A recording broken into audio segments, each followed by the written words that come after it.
How you doing, Austin? Doing all right. How are you? Very good, very good. Let's Thank you start so off. much for having me. No problem at all.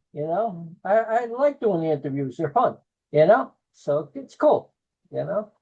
So let's start off by finding out how you got signed to Frontier Records. It was quite a process. I had this demo of a song that I'd written. Well, I guess I can actually tell you now that the single's out. I had a demo for Medusa, um, and I showed it to Joel Hoekstra when I was working at Rock and Roll Fantasy Camp as a logistics coordinator, Right, and he was a counselor. And he just said, you need 11 of these and you'd have an album. right, And so he actually presented it to Frontiers, who said, like, okay, what else can you do? What else do you have? What else is there? And so that sparked making the album. And once the album was actually finished, right, that's when I got signed. So I had, turned in the basic idea of the album, and they were like, great, awesome, send over the contract. And then about a month later, I turned in like the final of the album. So right. Cool, yeah. cool. So with Serafino, does he have his hands in everything? Does he pick the single and everything else? So I actually had a lot of creative freedom on this. I got to pick the singles and I got to pick the track order. I got to pick which song would be the Japanese bonus track. I got to, you know, Right, decide what to do for the videos. They actually gave me a lot of free reign on all right. of this. Cool, cool, cool. And the first single is I Am the Enemy. Yes. Cool, cool. Great video too, you know. Thank you. So, can you tell me anything about the band members in your band?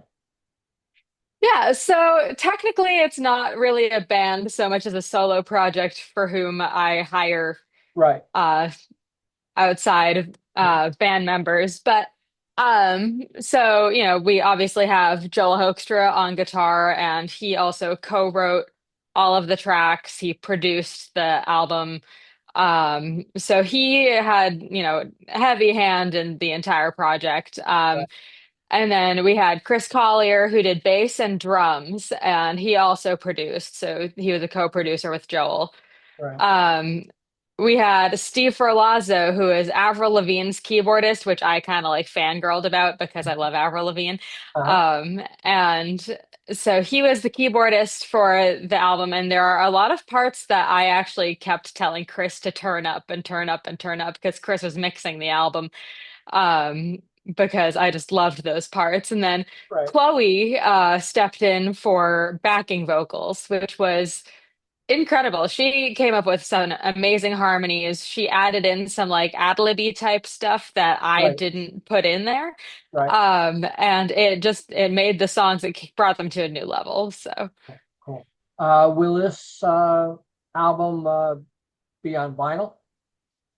no, no, not this one. This one has a limited run of CDs. Uh-huh. So if everyone still owns CD players, Right. Yeah, yeah, yeah. Yeah. that's the question. But it'll be on, streaming. It'll be on Spotify, Apple Music, Amazon Music, you name it. Cool, cool. Which you prefer? Vinyl, download, CD, cassette? What's your favorite?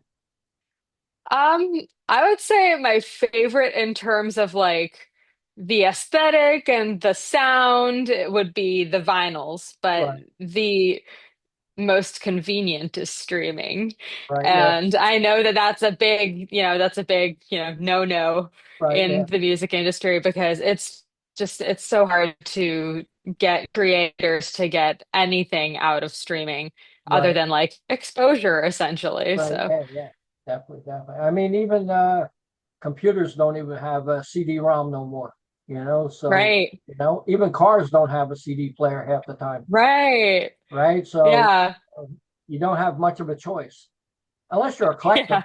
Yeah. If you're a collector, That's you true. want everything. You know. Yes. So cool. Let's go down track by track and tell me your perception of each song and a little bit about each track. This way, fans get to know, a little bit what your thoughts were. So let's All start. right. Remain unseen. All right. So Remain Unseen is a grown-up exploration of Alice in Wonderland. It's what would she not want you to know about what happened in Wonderland? You know, what happens in Wonderland stays in Wonderland, essentially. So it's a bit of a it was an interesting one because I got the title first and Right. then my brain got stuck on the line down the rabbit hole. So I had to combine Remain Unseen and Down the Rabbit Hole. So that kind of turned into like, okay, well, what would Alice in Wonderland get up to in her adult years? Right. Yeah. Cool. Cool. Cool. Cool. Did you write all the lyrics or did Joel Yes. help?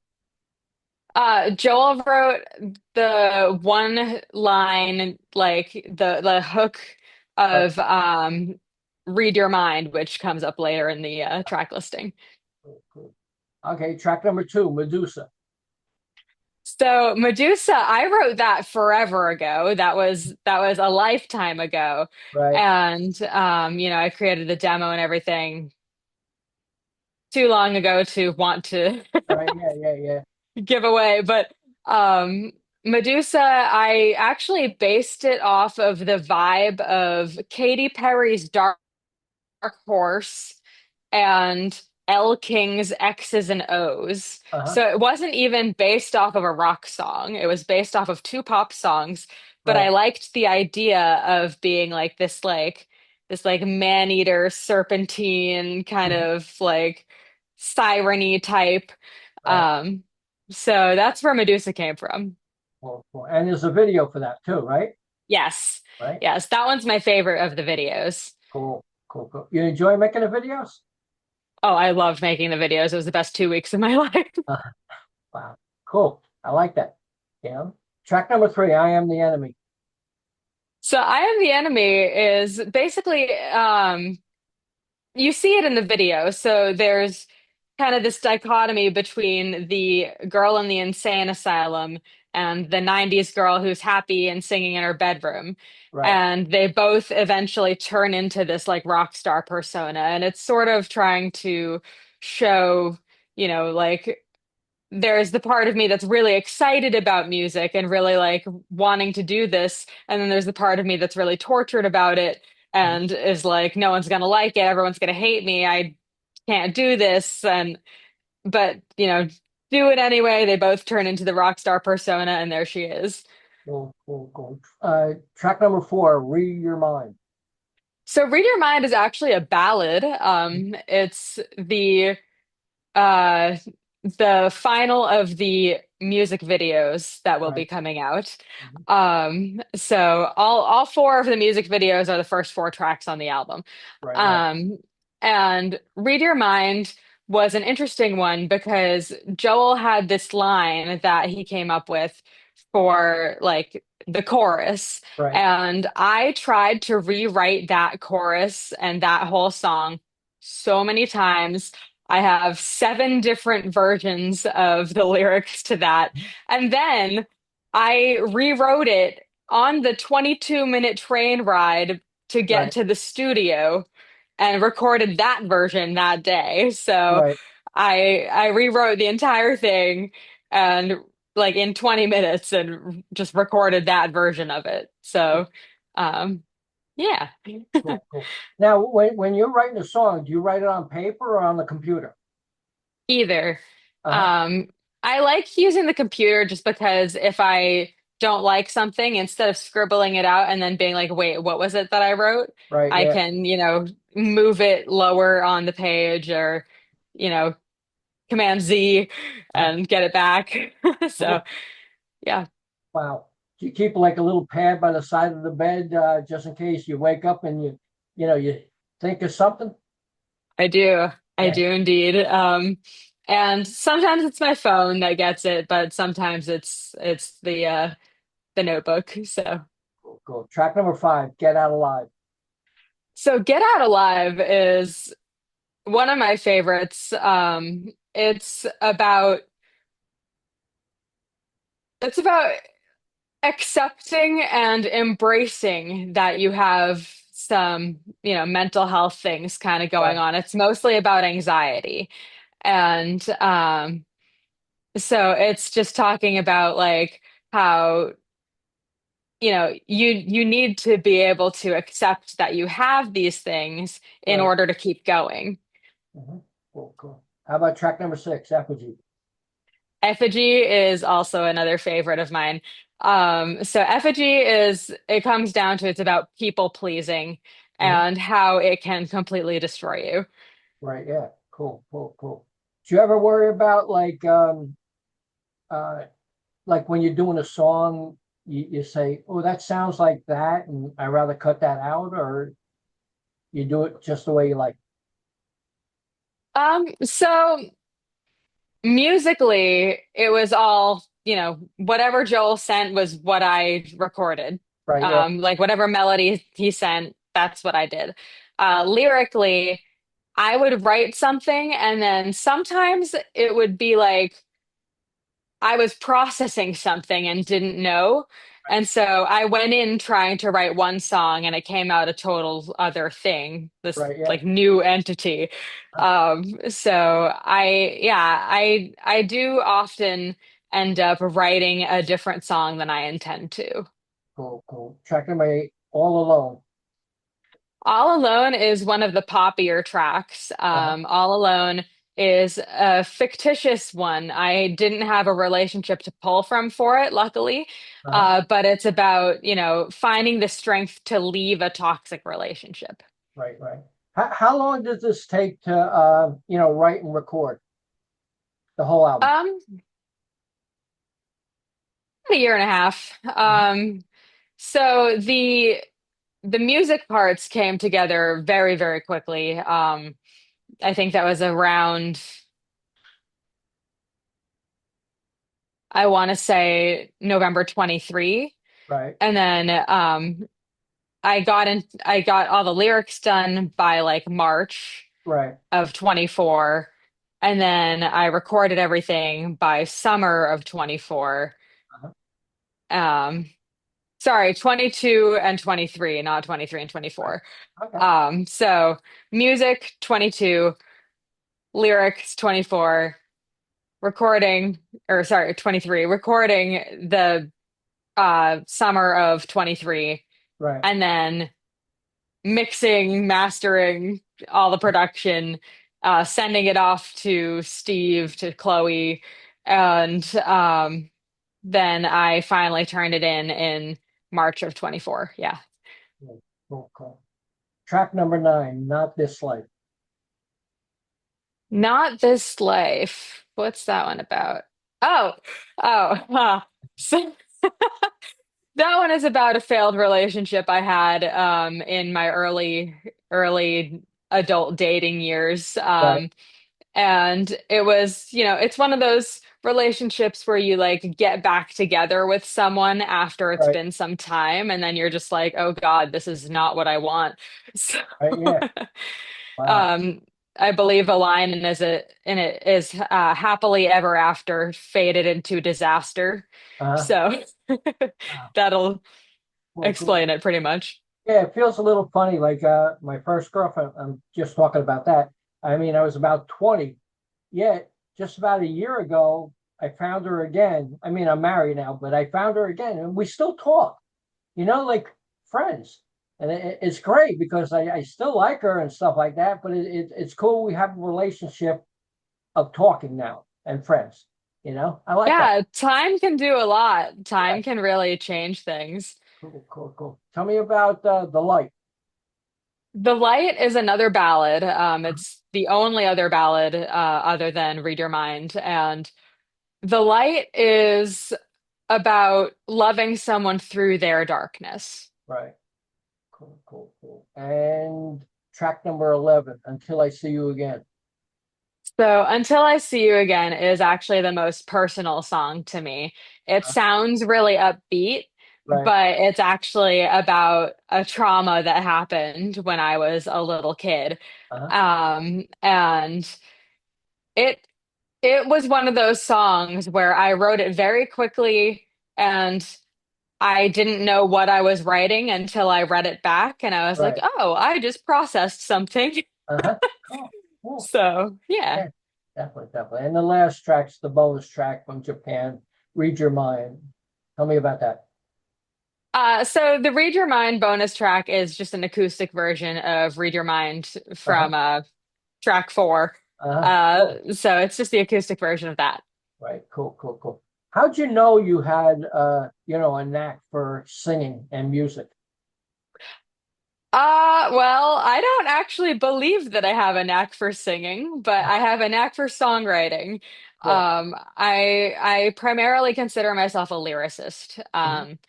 And I can write melodies, I can strum some chords on guitar, Hmm. but primarily I'm a lyricist. And I, I don't have the strongest voice in the rock scene by any means, Right. but I also want to be able to sing my own songs, right? So, I do take voice lessons. I do work on my voice to try to get it to where I like it and I want it to sound a certain way. So, I'm getting there, but Cool, cool. How's your family support? so they are supportive. They know what not to say from various family therapy sessions of the past. Uh-huh. There's a particular one actually that I won't let them say the P word, which Uh-huh. is proud. Uh-huh. So, they're doing a great job of trying to be supportive without being able to say that they're proud of me. Right, yeah. Cool, cool. And how are you in school?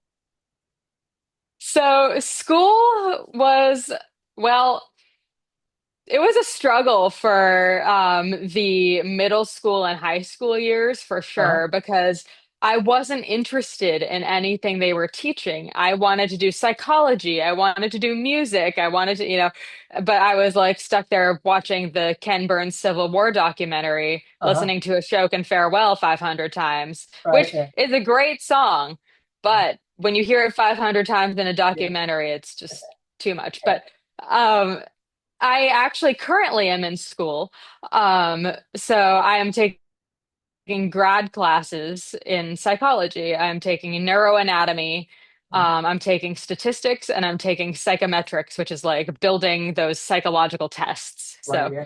Cool. um, and I do well in college situations. I did not do well in middle school or high school. Right, yeah. Did you play any sports? No, I was a dancer growing up though. Right, And I think I count dance as a sport, right. but so I grew up doing ballet, jazz, and tap, and Hmm. then that expanded to lyrical, contemporary, modern, uh, hoop, Uh-huh. like hula hoops, Right, yeah, yeah. uh, yeah, things like that. Commercial jazz, which is like hip hop, but like more the music video style of hip Right. hop. Uh-huh. Um, and I'm actually part of a dance company now that does all of those styles. And so I still get to do it, which is great. I was a competitive dancer as a kid too. So I am used to being on a stage for the purpose of being critiqued. Right. And I think that really helps me with stage fright Hmm. because I'm used to putting myself on a stage specifically for people to tell me what I'm doing wrong. Right, yeah. Wow. So when I get up on a stage and people are just clapping, they're just Uh-huh. like, "Yeah," then it's great because Right, yeah. I'm not being criticized, and it feels really good. So I actually don't get too much stage fright in that manner. I Right. do physically shake, but I don't mentally feel scared. Well, that's good. That's good. Did you collect anything? Uh, like Beanie Babies kind of deal. Yeah, anything. Yeah. Yeah. Um. I don't know if I collected anything specific, but I do like to say that I collect weirdos. A Uh-huh. lot of my friends are just really weird, and I love it Uh-huh. because it makes it so interesting. People can be so interesting. Right. And I mean, I guess that's my psychology side of my brain coming Right. Yeah. out there, but I really like to talk to people who have interesting brains. Right. So. Yeah. Cool. Cool. What's that feeling being on stage in front of like a lot of people or even your peers? Does, what's the feeling like? Exhilaration and also I completely black out. I really do.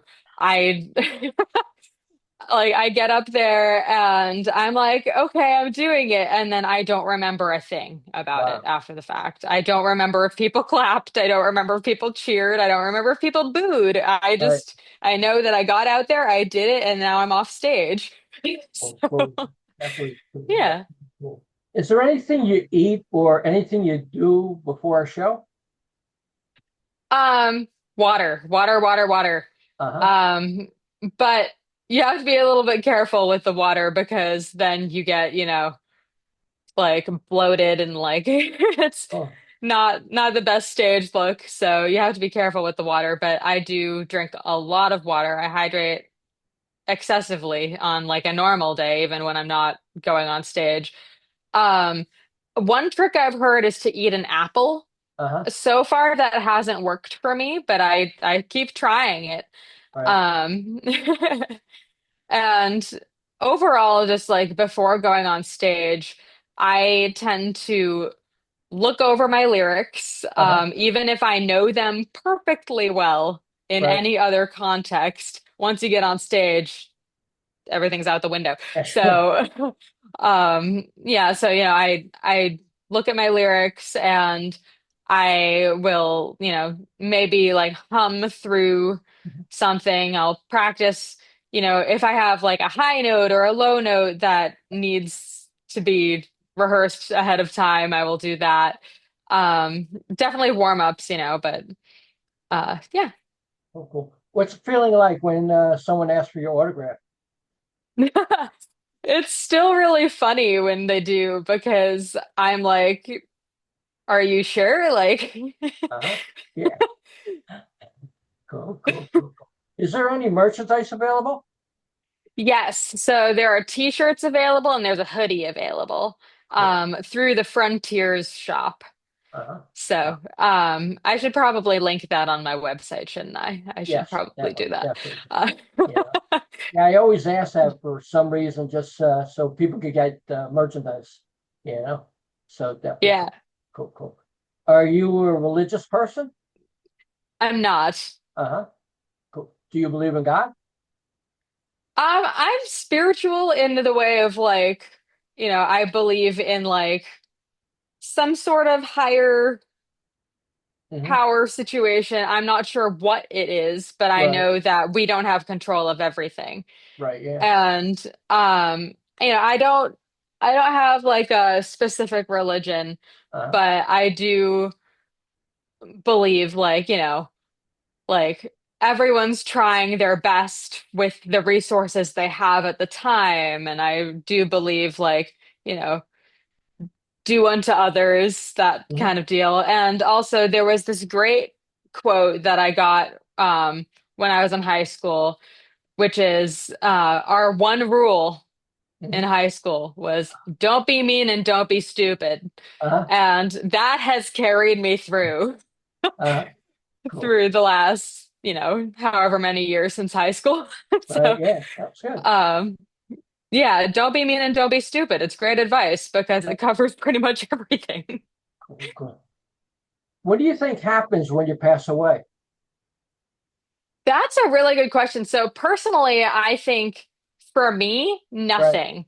But Uh-huh. I think people, whatever they believe is what's going to happen for them.